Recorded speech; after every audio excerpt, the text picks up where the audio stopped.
Welcome, Chrononauts, as we guide you through the experience of time travel. Oh my gosh, I don't have a thing. He doesn't have a thing. I don't have a thing. Of course you got a thing. Do we get to help you think of a thing? You do. You do. I totally. Can the thing be The key? I was going to say either But the key. what's the crazy key called? the inflecturation, factoration. I wrote some stuff down. Oh no, The name, no, you wrote it down. we're not prepared. The- Juxtaposition. No, that's not it. The vaporizing. The vaporizing equalizer key. There it is. Welcome, Chrononauts, as we guide you through the experience of time travel using pop culture as our Vaporizing equalizer. That was always first one. That was great. Wow. We will be your constants. I am Dez. I'm Ari, And I'm Scott. and this is Time Pop. We are gone. that was kind of fun. Pop, pop, pop, pop, pop, pop. That was really interactive. That was beautiful. We just changed the time-space continuum just now. Scott, did I just improv? Yeah, that wasn't. We just changed it on the spot, and we yes-ended each other. This is a totally different podcast now. Yes, ended. Yeah, we yes-ended. Speaking of improv, can I get an idea from the audience? Yes, Henry from Australia would like us to talk about Time After Time. Yeah, man, Henry, you knew about it. Like, I was hesitant for this movie, but Henry knew. Yeah. Really? Yeah, Oh. I liked this. Oh, you did? Great. Today, in the present, we will be discussing Time After Time from the past. You will listen to it in the future, which is now.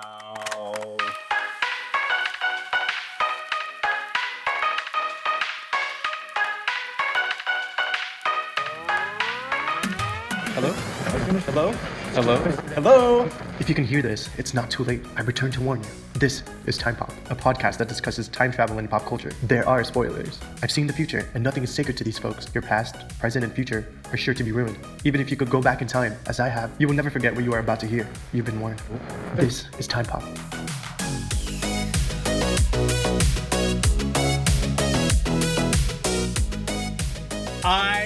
This is the first time I'm like shocked that you like it, Ari. Like usually Yeah, I'm like, I I'm am not too. sure how Ari's gonna feel about it. Because it's but a love story. That's not the only reason. Excuse me. Is it because of the amazing science involved? There's lots of reasons, and we'll get to all of them. Thank you very much. Are there 4 reasons that sound like LOVE? What? No, I enjoyed this movie very much. I didn't think I would. I was hesitant, but there was a lot I really liked about this movie. I mean, one being, getting to see San Francisco in the 70s. So, Yeah. for all our listeners out there, we are based in the Bay Area, just outside of San Francisco. We all know the city of San Francisco very well. So it was really fun to see all these areas, which we've been to many times, featured in this movie. So that was one of the reasons. Yeah. yeah. It was fun. It was fascinating to see what doesn't change, Like there's above those buildings, like the one market center, like there's all those tiled floors that are exactly the same as they were in 1979, where like the punchline is, and all the shopping centers. I had no idea San Francisco had a revolving restaurant. Yeah. It was probably top of the mark, right? I think it's Regency. I think it's in the Hyatt Regency, which they don't mention in the movie. Like in the movie, they go to the Hyatt Regency, but then I think they don't mention that that's where the restaurant is to pretend like they're actually like going out on the town and not filming in the same. But yeah, I think it's still there because like I lived in Seattle forever, and they have the Space Needle, which is like that's what the Space Needle is all about, is the revolve. So I always thought that was just super unique to the Space Needle. But I'm gonna go. Oh no, they have those everywhere. They got it in Toronto also. Toronto. You're not the only one to have a rotating restaurant. I know. I've been in a few like throughout my life in different places. You don't need a needle of space in order to rotate while you eat. Yeah.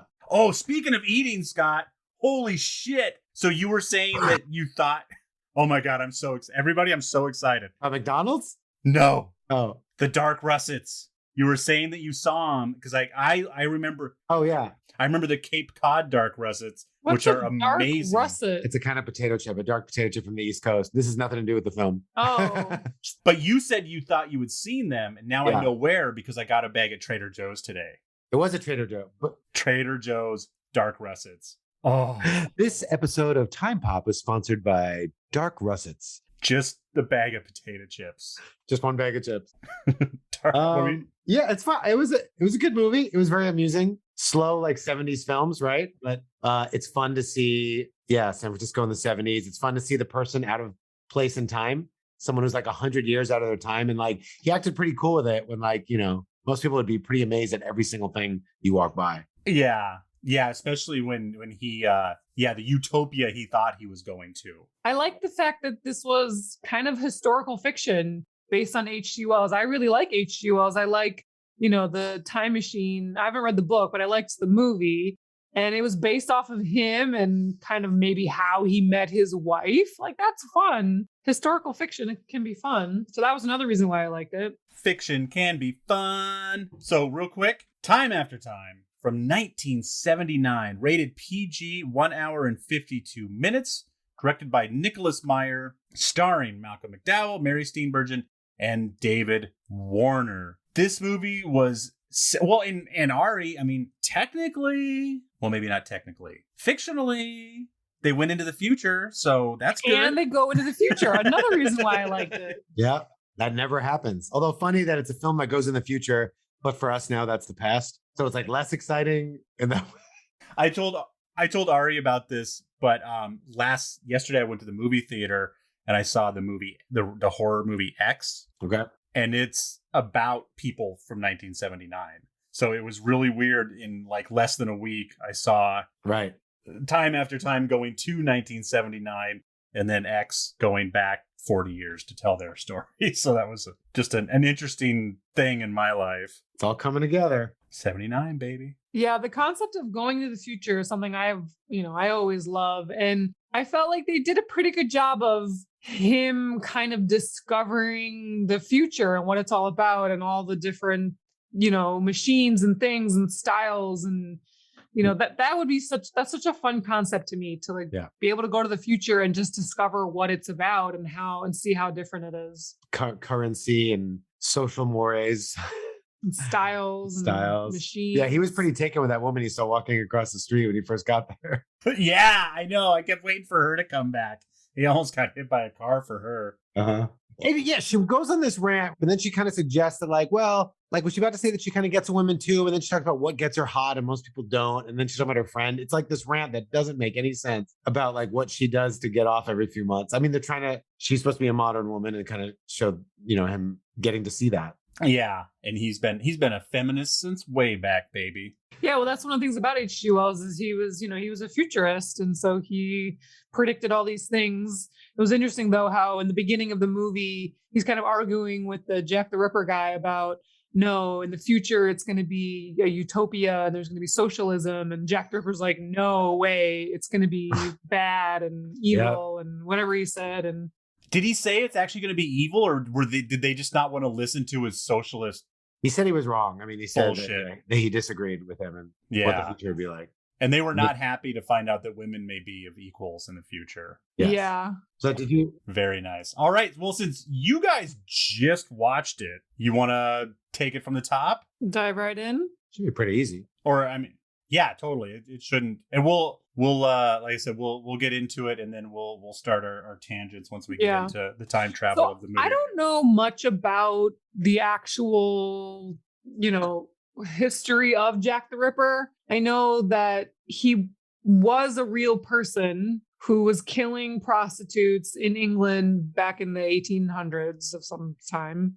Was it the late 1800s? I don't know. That's what it said the movie took place in 1893. But I don't know how historically accurate that is. He wasn't just like a story someone wrote and then it kind of became a thing. He was actually a person, right? That was killing women, and he was never caught.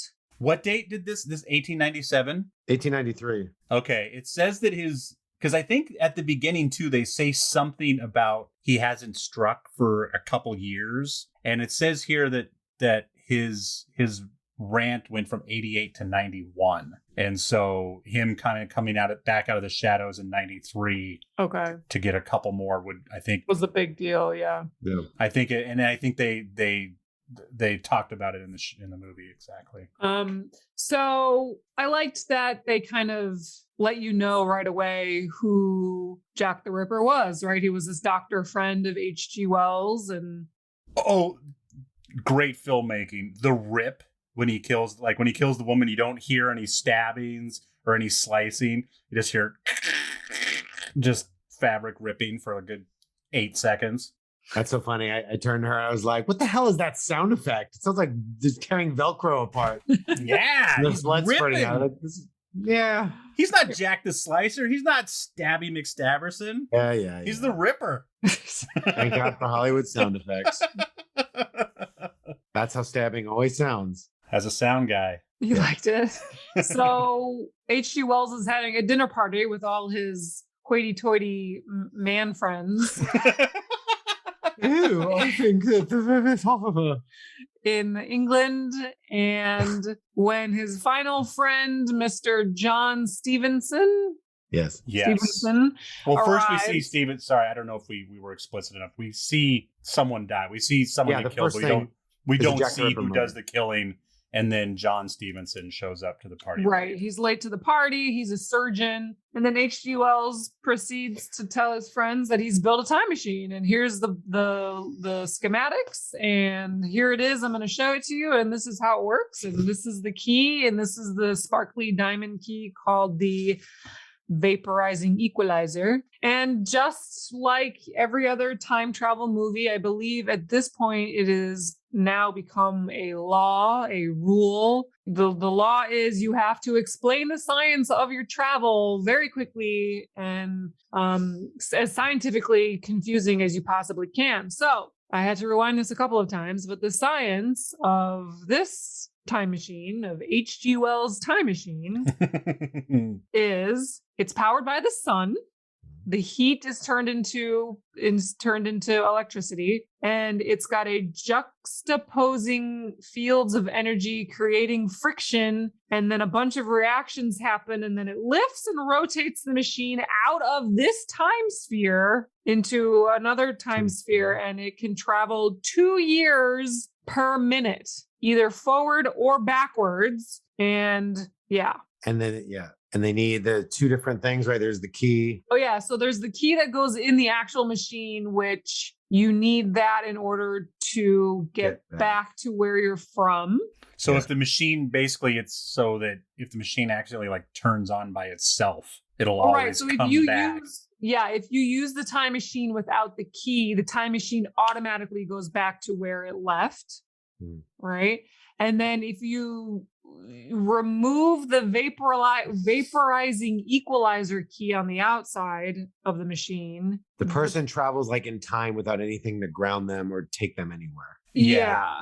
I didn't quite understand that because we're jumping to the end. I'm assuming everybody has seen this movie. Well, yeah, I didn't, because when I was rewatching it, because at the end I had forgotten, because I watched this movie in 2 chunks. FYI, so I watched this movie. So when I pressed play, Scott, I pressed play, and then 5 minutes later, we started the text chain about whether or not we were going to record on Sunday. Oh, man. And so by the time that text chain was done, I was a little ways into it. So then I just finished the hour, and then I was like, hey, I can't watch the whole thing. I'll have the end in my mind. So then yesterday I watched the second hour, and then today, as usual, I threw it back on. But so by the time I got to the end, I totally I just figured he vaporized, because I do remember them saying vapor or something. So I assumed he was just gone. And then when lost. Well, he said he sent him to infinity. Yeah. Yeah. I missed that part too. In the beginning, there was a lot of, like I said, very fast science talk, which you have to do. Yes. But what it looked like was the guy, he just sat in the machine. It didn't even look like he turned the machine on, but then H.G. Wells pulled out the vaporizing key and he just disappeared. Yeah. So he's going through space without anything to anchor him or take him. So is he like in the Phantom Zone? Yeah, he's just traveling through time without a vessel, without anywhere to go to. So to continue the synopsis, and we don't have to go into much detail of it, but after he explains his machine to his friends, the cops show up to his house. Scotland Yard. The constable. That means cops in England. That's cops in English speak.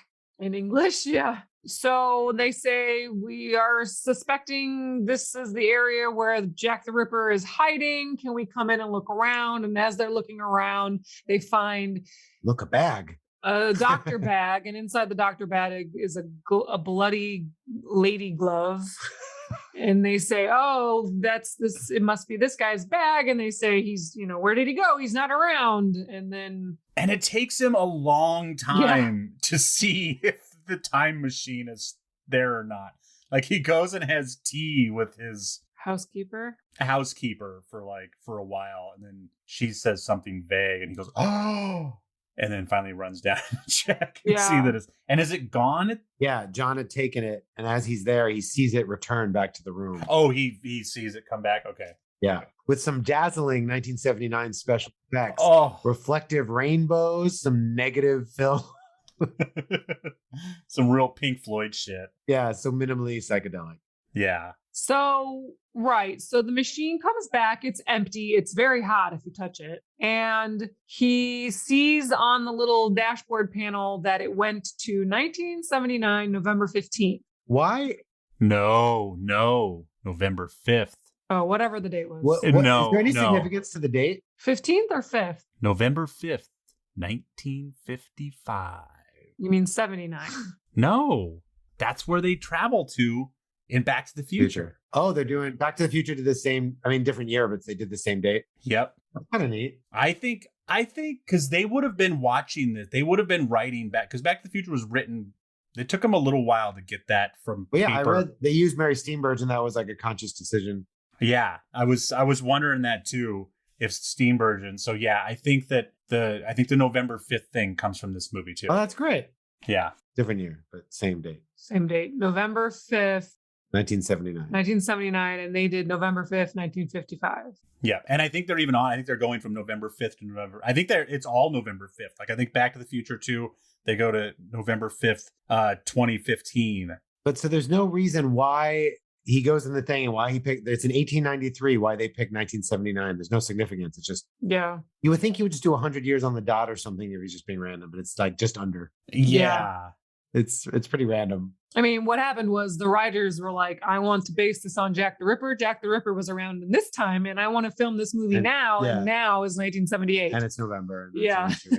Well, it must have had a little something to do too with when H.G. Wells wrote The Time Machine. I haven't figured out when he published that. So the writer of this script was probably, very well versed in H.G. Wells's work, of the Time Machine, basing the Time Machine off of the description in the book, because it was very similar to the movie.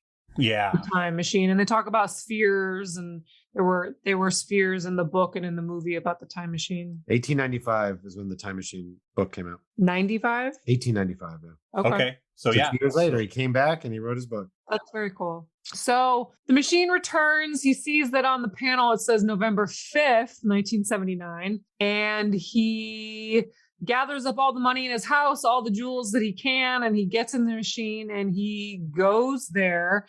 And I didn't time it, but I wonder if the artsy psychedelic scene was the same length as it would have taken, because 2 years for every minute, that would have been too much. Would have taken like 25 minutes. Okay. I think they were suggesting it took a while. I mean, he was sweating. It was they definitely, So what is it? Go ahead and keep talking. I'm going to do he's doing math. I'm going to do some So math. he goes through this psychedelic, as best as computer graphics can do in 1978 trip through time into the future, and he materializes in a museum in San Francisco. The H.G. Wells exhibit. Yeah. So, does that make sense? Should we discuss that now? Let's discuss that now. Why not? He even says earlier he's just going to travel in time in his laboratory. Right. And in the time machine, that time machine only travels in time and not in space. Everything changes around the sphere. No. The machine stays where it is. And everything around it changes. So it's only traveling in time and not in space. Even in this film, he suggests, he's like, I'm just going to stay in my laboratory. I'm just going to go into the future. Yeah. Which is really genius if you think about it. Like, for someone to know that when you time travel, you're only traveling in time and you're not traveling in space. For H.G. Wells to know that back then is pretty genius. Smart man. And he mentioned something during the fast talking sciencey part. He basically explains, I'll be able to see what's going on So like I won't turn the machine off. You know, if a mountain appears where I am right now, or a volcano goes off, or something. Yeah, which is what they say in the time machine. By the way, the trip would have taken 43 minutes. Yeah, exactly. Okay. So the question that we need to answer is, how did he get to San Francisco? It seems like they're suggesting because his machine is there in the future that it replaces it, but I don't know why. It just doesn't suggest. Well, the reason he's in San Francisco. That's where the time machine is in the future on a touring exhibit. So the time machine has to go to where it is? No, he says something about the time zones. He looks at his watch and goes, 8 hours. Oh, yeah, the time difference. That just explains the time difference. It Yeah. doesn't explain how he got to San Francisco. It's not a coincidence that his ship lands at an H.G. Wells exhibit either. So do you guys want to hear my theory? Yes. So my theory is that he gets into the time machine and it doesn't necessarily disappear, even though it showed that, because this is a hole. This is definitely a hole within the story. It's a big hole. But my theory is it doesn't necessarily disappear. And if it's only traveling in time, but if you physically move the machine, like if a big truck came and picked up the machine and then moved it, whatever's happening within the sphere that you cannot see, the time sphere, is still traveling through time, but through space, it's still in real time. And so it got moved around from museum to museum. And when it finally materialized within this separate time sphere back into its body of the time machine, it is in San Francisco. I like it. That's the best explanation. That's a perfect explanation. Because that explains why all of his other shit is there too. That they're just moving the whole exhibit, his whole house. Let's go with that. Perfect. Yeah. Okay. So he's in modern day San Francisco. He's in San Francisco. Woohoo! Almost 100 years out of his time in a different country. This man has different culture, different country, 100 years off. And in the city, he's got to find one man without being able to use or communicate. I mean, using just his language. But yeah. That's quite a task. They show us when all the gentlemen are standing around, HG and Jack play a game of chess. And Jack beats HG the way he always does. And so the whole point of the movie is that H.G. Wells is going to outsmart Jack the Ripper by knowing what he's thinking. And so he kind of he realizes I don't even think he thinks about it at first. Like, oh, I'm going to go to banks and find him. He's just like, well, shit, I need money now. So he goes to a bank to try to get some money. And then he's like, oh, well, this is obviously what Jack would do. So then he basically, it's like a fucking Rocky IV montage of him going in and out of banks for 5 minutes. Yeah, every bank in the city. Yeah. But there is something really interesting to me about, even though it was slow, the pace of it was slow because it's from the early or the late 70s, it's still really interesting to me to see a character kind of discover all the things in the future and see their reaction and kind of put yourself in that perspective of like, yeah, what would it be like to see a car for the first time, or to see a plane, or to see a lady walking around in a tube top with no bra on, like what would that be like? Oh, she's got clear pants. She's got Doc Brown pants on. So yeah, I find that really fun and interesting, like when someone from the past is going into the future. So that was fun for me. Yeah. But at one of these banks, he meets a lady introducing to us the love interest. Her name is Amy, and she is smitten for him. I don't know. Throughout this entire movie, it portrays that if you are a male in San Francisco in 1979, women are just going to you just get digits just by standing there, just by breathing. I know. For both of them, they get dates like pretty easily. Jack the Ripper. Yeah. Yeah. Well, and they kind of set that up like, we're still in they set it up very much like it's still like the hippie love generation and everyone's just free loving all the time. I think 79 might be a little late for that idea. That's the disco generation. But they... free love with cocaine. I like that he's kind of figuring it out. He first looks at the paper and it says Colts Mall Rams as a football headline, and he has a moment of like, huh? Yeah. Maybe this isn't utopia. Oh yeah, the constipation commercial that he sees. Yeah. Welcome to Utopia. So he exchanges his money. He meets this lady, and through her, he finds out after the bank montage, right after going through all the banks, he finds out that John, Jack the Ripper, was at this bank, exchanged his money, and is staying at a hotel nearby. And so he goes to the hotel and somehow finds the name or the number of the room that he's in, and he confronts Jack the Ripper. And basically, I guess his whole plan was like, hey, I found you. Now you're coming back to the past with me. He didn't think there'd be any violence. He thought he would just willingly like go and he would have a nice gentleman conversation about it. And that's not how it turns out. No. So they get separated again. And After they had a fight, they have a scuffle. a little gentleman scuffle, and he's only saved by the fact that the maid interrupted them. Yeah, is that when the run starts across town too? Yes. That is it after the maid comes and then they end up chasing each other? Yes. Throughout the city. The slowest. Oh my God. It's like two old men just walking. He's at one bridge, the other guy's at the other bridge, and they run over, and now he's at the elevator and he's at the escalator. But I mean, really showing off the city, San Francisco and all of its 1979 glory. So before we get too far away from it, I just wanted to check and make sure. So he looks at he's trying to figure out where the hell he is because he realizes he's not in London like he expected. And he finally realizes he's in San Francisco, and he goes, of course, 8 hours difference. Right, because his watch was off. Because his watch was set for... Oh, that's just his watch. This is that moment. Here we are. Every episode there's a moment. There's one thing that Desmond was like, oh, that's what that was. But I thought that was the whole... I wasn't trying... I think Ari came up with a great reason why his time machine is there, but I was still trying to let loose of my initial idea that the machine hovered while the Earth rotated. And then whenever it stopped, the machine just sat down in that place. But no, he's just trying to set his fucking watch. At least you're pretty. I want to name these moments. Whatever they are. Every episode, there's one moment. Come on, figure it out. Call it. Well, I'll get a stinger. I'll put in a little like Desmond gets it. Desmond's realization. Like a light bulb turning on. Well, he chases the guy, and the guy gets hit by the car, right? Right, and then he goes to the hospital. And then someone tells him that some guy died who was hit by a car. John Doe has died. Yeah. So then he's like, "Oh, I guess the guy's dead." Then he goes on a date with the lady, and they have a date, and it ends well. She's just giving him the "take me home and ravage me" eyes from the moment. She kind of comes off like this sweet, like innocent Southern deer, but then is like.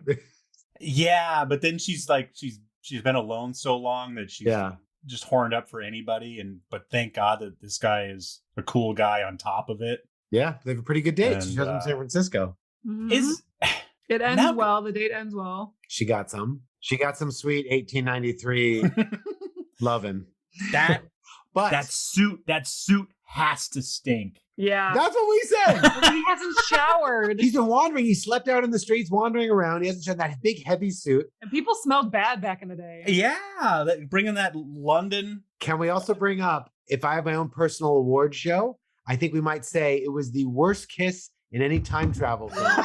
In any film. If it made any film, he just opened up the full suck face. It's just like super big open mouth. Yeah, their kiss was bad. It was pretty bad. Really? It was Go back and watch it. As hell. It wins worst time travel kiss award.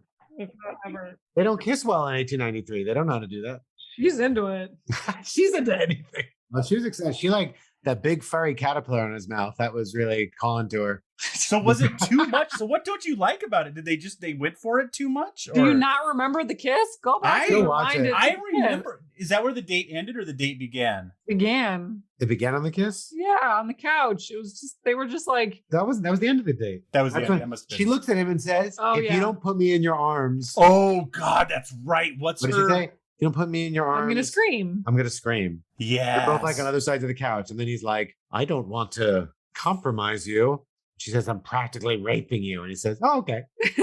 Desmond is watching the kiss in real time. Let's hear his reaction. This is very crucial to the time travel story. Oh. They pause. Oh, what a sweet little pause. Yeah. That's just a real kiss, man. No way, man. Yeah, it Is that how is. you kiss? I feel You bad just- for Kelly. That's like open your mouth as wide as you can and try to eat them, but not with your teeth. It's not that bad. That is a sensual. No, that is just a nice half part. Just lots of tongue. It's just lots of tongue. Which I think without the tongue, I think they're just sucking face. do you think it's a fake French kiss? Okay. Can we get Can we back? do another podcast about makeout scenes in films? Definitely. I think Can we get back to the time travel, please? I don't know. She just sent me back in time. I'm getting all tingly like a teenager. All right. So they wake up after their night of passionate time travel lovemaking. Fuck yeah. She's all about it. She's like, you got anywhere to stay? He's like, no, stay here. Yeah, Stay in my pants. She's into it. So the radio is playing in the morning, and the news person on the radio says there has been the second killing of a prostitute, same style as the one the day before, and we don't know who's doing it, and this is the second one. And so that is when H.G. Wells realizes that Jack the Ripper is not dead from his car accident, and he has to go out and find him. And then Yes. And he lets her know some of the truth. He lets her know that like he has to find the guy and he's dangerous. Yeah. And then he gets a phone call, The guy, Jack the Ripper's moseyed into her bank to make another deposit. which she recognizes him because he had been there already to exchange some money. And she is not good at trying to not look freaked out. So he's like, No, well, she says, yeah, like, I'm glad that the hotel worked out for you. She says the specific name, and that's when he realizes that's how H.G. Wells found him, was because of her. Yes. And he essentially threatens her and says, if give H.G. Wells a message for me, tell him he needs to give me the key or else, right? Because the key is going to allow him to travel anywhere with the machine. Do you miss the days when a guy could just grab a woman by the wrist and then just drag her around town for half a movie and use her as ransom bait? and she's not really fighting back. Yeah. And she's just like, oh, I'm helpless. Well, that's later. That happens later. Yeah. Well, it starts now. Doesn't he take her now? No. He doesn't take her. He just does the threat and he leaves. He says the that's right. threat and he leaves. And then this is the point where he has to tell her the truth. He says, I got to tell you the truth. You know, I'm H.G. Wells and I'm from the past and time travel is real, and she doesn't believe him. So he has to prove it to her by taking her on a little trip to the future. So they break into the museum, they get into the time machine, and they go like two or 3 days into the future. And it's a blip, right? He's like, it won't be very exciting because it's going to be a blip, the actual travel part. And it was. They showed just like a glitch happening. Yeah, take the second. We saw that one in real time. Yeah, because they were only going a couple of days. And so Yeah. she gets out of the machine and she's like, nothing happened. It's all the same. She moseys over to the counter and there's a newspaper on the counter. And the date is, it's the Saturday, 3 day. I think they leave on a Thursday, yeah. show up on a Saturday. And the headline of the newspaper shows a picture of Amy, and it says she was murdered. She's the 5th victim of Jack the Ripper, and she's been murdered. And 7:30 p.m. Friday night. 7:30 p.m. Yeah. So she's freaking out. So what do? Do they go way back in time to try to prevent it from happening? No. No. They have a time machine. Why would they give themselves time? So this is a hole for me. So they go back to the same moment that they got into the time machine. And he says something along the lines of, we're too late to prevent number 3, the third killing, but we can prevent number 4. And then she, of course, is number 5. But why couldn't they prevent any of them? Motherfucker, you have a time machine. You have a You know time where it happens, machine. when it happens. That's short-sightedness. H.G. Wells, great brain. I don't know why you couldn't think of that one, buddy. You could prevent every single one. Every victim he's ever had through history, you can prevent. He could have gone back to the moment that Jack got. Well, no, because then they'd probably occupy the same space. Oh, you mean before he stole the thing? Oh, is that why he couldn't go back? Well, he could have gone back a couple days earlier, but They didn't say that as a rule, at least. Yeah. well, we're making up Anyway. our own rules. because of how the time machine got there. It was pretty vague on time stuff. So they didn't talk about, when you go into the past and there's two of something, there was never two time machines at the same time. So my guess is the writers were just like, that's too complicated. I don't want to have to deal with two H.G. Wells and two time machines. There were not a lot of time travel films in 1979. Yeah. And that's an easy thing for audiences to grasp a hold of. Is death is dead. Yeah. Doesn't matter when you die, past, future, whatever. But then again, I mean, I guess H.G. Wells couldn't really go forward in time because I don't know. Before Back to the Future, and there were not that many time travel movies. So we should recognize that was a pretty big deal. They did not think about all the aspects of it. Yeah, but Totally. they did a great job. Yeah, they did it. They did it really. All right. So they come back from the future knowing that she's going to die. They're like talking about ways to take him down, how to protect her. Is that when they go to the hotel? Well, they try to prevent number 4 from happening. Yeah. And that fails. And that fails. Oh, well. They get a flat tire. She changes the tire, just like the badass 70s woman that she is. Yeah. She changes the tire while he goes and makes a phone call. I'm going to go make a phone call while you change the tire. Oh, we didn't talk. I mean, it's going back a little bit. We didn't talk that earlier in the film. He did try to go to the police and he calls himself Sherlock Holmes and he tells the story and they think he's crazy. Rightfully so. Yeah. So now he's back. She ends up, she can't sleep, right? So she takes some sedatives. She's nervous. She's freaking out. She's supposedly supposed to die at 7:30. So she's going to die in 5 hours. So she takes a bunch of Xanax and whiskey and just hopes for the best. And passes out. Those are probably Quaaludes back then. Those are probably Ludes. No, she said Valium. Valium, yeah. Yeah. And she's like, promise me you'll come back. Promise me you'll come back. He promises she'll come back. So she feels fine. Just... He's almost at the house and a bunch of cops jump out of the bushes. Well, no, he goes to buy a gun. Yeah. He goes to buy a gun because without any identification. Yeah, from a pawn shop. Oh, yeah. Well, it's the 70s, baby. Rock and roll. And, they snatch him up and they arrest him and put him in jail, take all his stuff. Yeah, now he's like H.G. Wells. Like, oh, yeah, last time you were Sherlock Holmes, now you're H.G. Wells. They take all his stuff, including his glasses, which I thought was strange. Yeah, the glasses was a little much. Yeah, they took his magic key for the time machine. They took, And so anyway, he's there. She's, dead asleep. And finally, he's begging the cop that's interviewing him. So he's who does he call? Who does he call? The hotel. So before he left, he said, if I'm not back by a certain time, get a room at this hotel and stay there. But she passed out and, didn't work. And so he called the hotel thinking she would be there and she wasn't. And that was his only call. So then he says, I'll confess to whatever you want. I don't care. Just go save this woman. Yeah. We see her in the apartment. We see the door open. We see her hiding in the closet. Jack the Ripper comes in. And then next thing you know, the cops believe him. They go to the apartment and you just see like a severed hand, blood all over. That was gnarly. Yeah. And the really realistic looking blood. Pink blood. It was like orange. Yeah. Pinkish orange blood. And so the cop just comes back to not interested in the case at all, just says, you're free to go. I believe you. Someone did die. Sorry, you can go. I believe everything you said. Now you can go. I'm not going to delve further into this as a case. I'm just going to let you go. Yeah. I may have a time traveler in my midst, but here's your glass. You're probably true. There's so much I should ask you, but I just feel bad. So bye-bye. And then he wanders around full of grief, Palace of Fine Arts, where one goes. Yeah. Is he just there?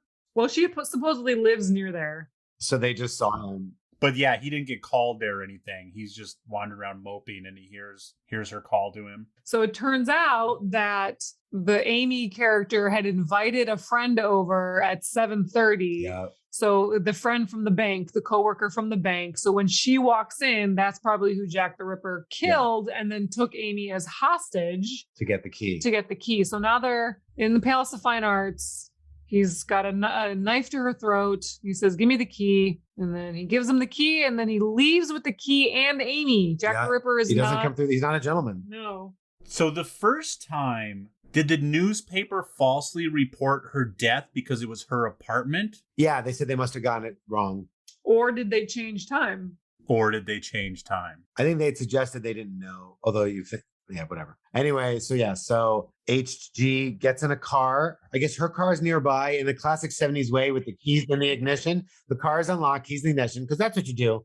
Well, they showed it. They showed it because she was such a wreck when they got there all right. that he was consoling her and barely had enough car information to remember to turn it off. And so then, you know, he was, like I said, she was too busy crying. So yeah, plot hole filled in. You did it.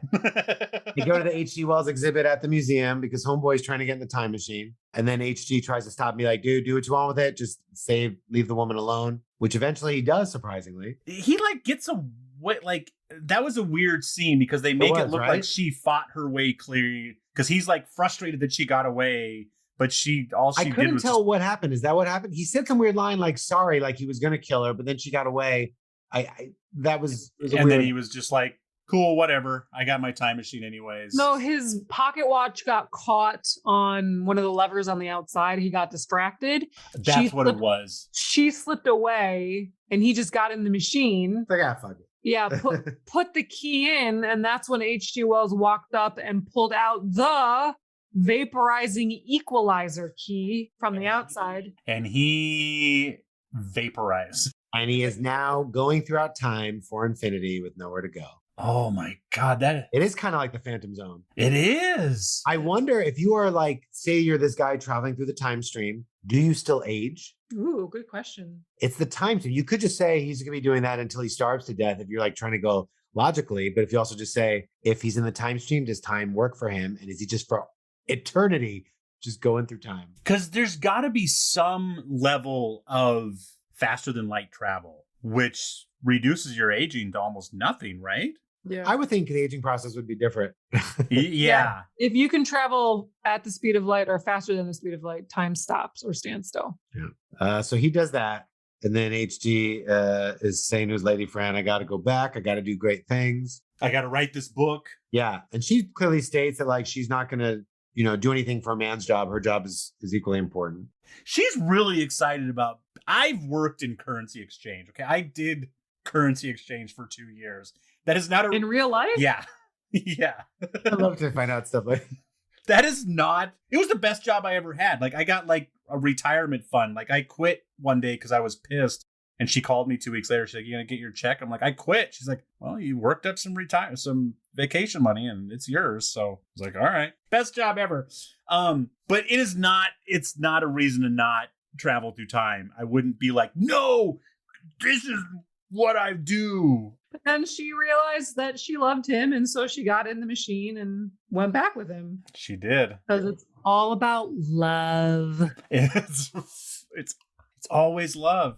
Always fucking love. Love and gravity. And then the fun little cherry on top of the cake pie is that you find out that his H.G. Wells's real wife was named Amy. Yeah. Yeah, that was really cool. That's fun. That's the historical fiction part of it. So you have it in a nutshell. I did some research and it was interesting. They said that Malcolm tried to research. Yeah, McDowell tried to research. I listened to like tape recordings of H.G. Wells and stuff so he could mimic his voice. But he said H.G. Wells' voice was so high pitched and squealy that if he had done an accurate portrayal, it would seem comical. So he decided to go for a more educated British tone. That's really it still is crazy to me that there's audio recordings from 1895. But on that note, I'll say this: I would like a Big Mac and French fries. Oh. And an iced tea. Palm frites. French fries are palm frites. Yeah. Yeah, he said he had a high-pitched, squeaky voice. It was a 78 RPM recording of Wells. The studio originally wanted Mick Jagger for the role of John Leslie Stevenson. That would have been a different... Wow. Free Jack, baby. And this is the first film. It looks like McDowell did this. He's trying to do something different after Caligula. So he signed up. He's trying to sign with less sex and violence. That's that funny.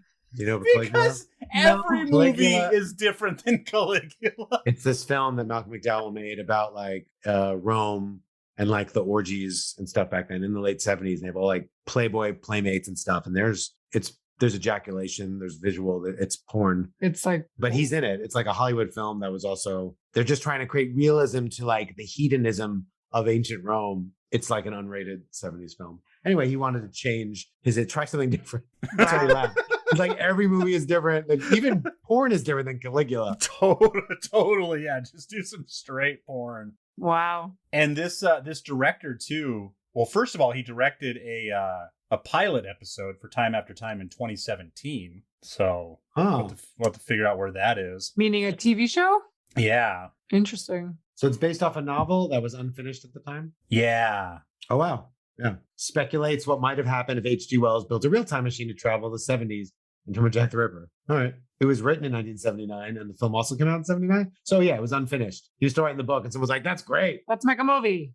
A short-lived television series adaptation aired in 2017. Oh, wow. It's an interesting concept, for history buffs, like take something that's unsolved back in history and, solve it with fiction. Yeah, it was a really good historical fiction because they didn't change so much that it's just like, well, why not just make a fictional movie? And it, but it wasn't, so locked into realism. I like that we always talk about the tropes of the time travel film, right? There's like Ari was saying, there's the science moment, that's how it works. There's like the lesson learned, how you can't fuck with time. But I like the stranger out of their time period trying to acclimate to a different, whether that's Marty McFly in the 50s of like, the past was, or coming back, or the tab, or you want a Pepsi free or whatever. Being lost in a place where you don't know how anything works. That experience is pretty unique to time travel films. Yeah.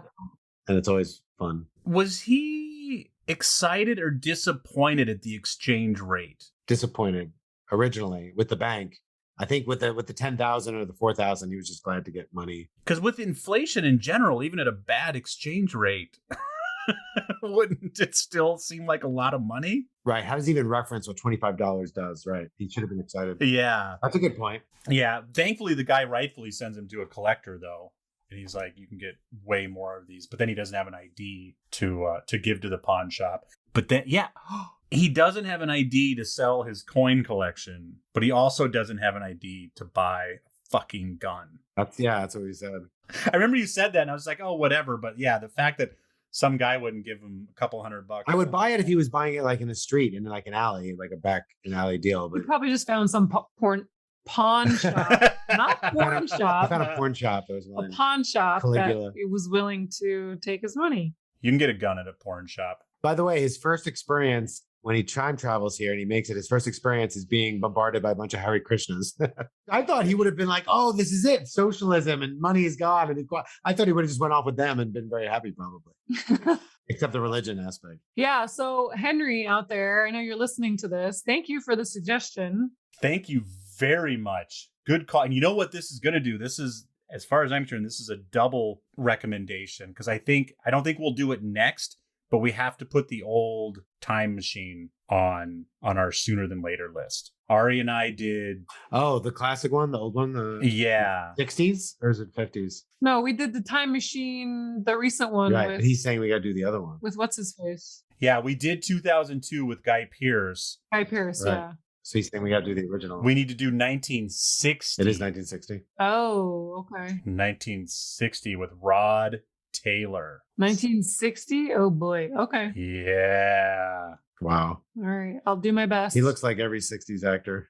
He does. He looks like the 60s. The one thing I really love about the Time Machine book and movies is that they go into the future and they just keep going into the future. And that to me is one of my favorites. So I'm all for it. Yeah, and that's what I'm wondering how they do that in the old one, because in the new one it was tough to pull off. It made for an interesting story, but in 1960s graphics, it's going to be pretty crazy. I was so happy with the disco scene. Really? I was like, oh, this is the best. Let's do more of this. Yeah. What did you, Scott? You've lived, I think so. I don't think Ari's lived here longer than you. Like, you've lived in San Francisco probably longer than all of us, or in the Bay Area. Did you notice, I don't know, any specific, like, have you actually like been to any of the places, like into any of those like hotels or clubs or... Oh, really? I couldn't tell what club that was, but at almost every location I think in the movie I'd been to. Yeah, same with me. Yeah. Okay. That hotel, yeah, she was saying that hotel like looks really futuristic. It was a good choice. Yeah. Yeah, I haven't spent enough time down there. I'm sure I've walked on a couple of streets they were on, but I haven't spent enough time there to recognize it. You know, Palace of Fine Arts, the bridge, the Top of the Mark restaurant. Yeah, Chrissy Field. Yeah. They were on Market Street. One Market, yeah, and then on Market. Yeah, North San Francisco, I did recognize that, but when they were in North Beach. Oh yeah, we were like, it's funny to see the stores that are still there. Yeah. Like Garden of Eden is still going in North Beach. That's awesome. Yeah, and they went over the bridge to the Redwoods like everyone does. Aaron Muir, yeah. Yeah, like I said, it's a tourist movie for San Francisco. Yeah. It is. Hey, everyone, San Francisco's not too bad. You should come check it out. And while you're there, cross the bridge, come over to the East Bay, get Oaklandish. You know how we do. Take home a 100-year-old Englishman. Yes. Oh, get your own Englishman. I love it.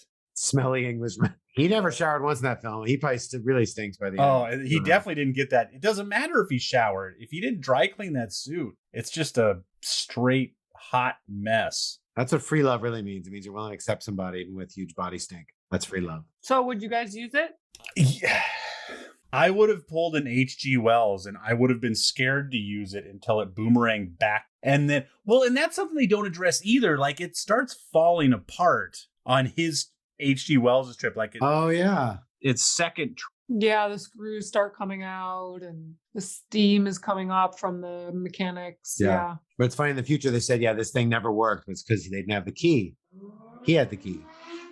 But yeah, I mean, this seems like a time travel situation with minimal consequences. But yeah, I think once it's been tested and I know it works, I'd use the fuck out of this time machine. Would you go forward or back? I'd go forward. You go forward? How far?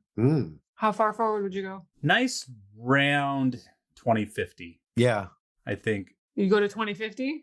I don't think I'd go out. Well, but maybe if you go too far, it's like, it'll be that much harder to like walk around and work within what's set up. Am I coming back for sure? Not for sure. You could get out of your time machine and get shot by an arrow. You don't know. Well, what I'm thinking is that, like, I guess if I only have one shot to time travel and I'm coming home, I should probably just for once go outside of my timeline, like what I'll live through. Yeah. So, like, maybe go to 2300.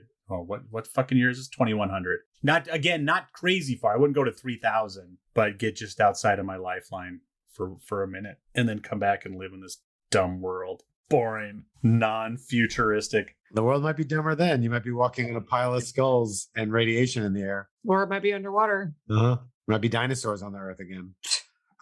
Look at that. We're really positive and optimistic. Oh, humans are the worst. But you know what? Love is going to get us through. Love and gravity. Love and gravity is going to get us through every goddamn time. Well, first of all, thank you for listening to Time Pop. If you have any questions or comments or movie recommendations, send an email to timepoppod@gmail.com. That is timepoppod@gmail.com. I'm going to try to start doing more social media stuff. I've never been a TikToker, but I feel like, did I say that wrong? Am I already outing myself? No, I think Ari and I just both pictured you like lip syncing to like Taylor Swift songs to try to get people to see Time Pop, and that seemed very funny. Well, because with the way you do the videos, it seems like a really easy way to make time travel-ish videos. Like I can jump all over the place and make my phone time travel, so it feels like an okay place.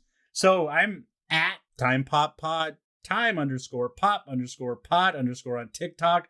Check out my 2 tester videos that are on there now, just so I can figure out how to use the dumb app, but I'll be doing that. If you are into podcasts, go to whatsoundsawesome.com. That is whatsoundsawesome.com. And I have other podcast properties there. We have Wizard Women. We have Awesome Women. We have Dudes Getting Ripped and Healthy. And we have Idiots talking about the Wheel of Time. It's a great place. You should come and check it out. Have you worked in marketing? Way to Obviously. sell it. I think you should call your podcast Idiots Talking About Wheel of Time. I think that's a great title. All the answers. Thank the light. Be brave. Truth not trends. and Time Pop, baby. Colon, the Time Travel Movie Podcast. Do it, whatsoundsawesome.com. And that has been our episode for today. I have been Desmond McNeese. I have been Ariel Galal. And I'm still currently Scott Lifton. Bye-bye now.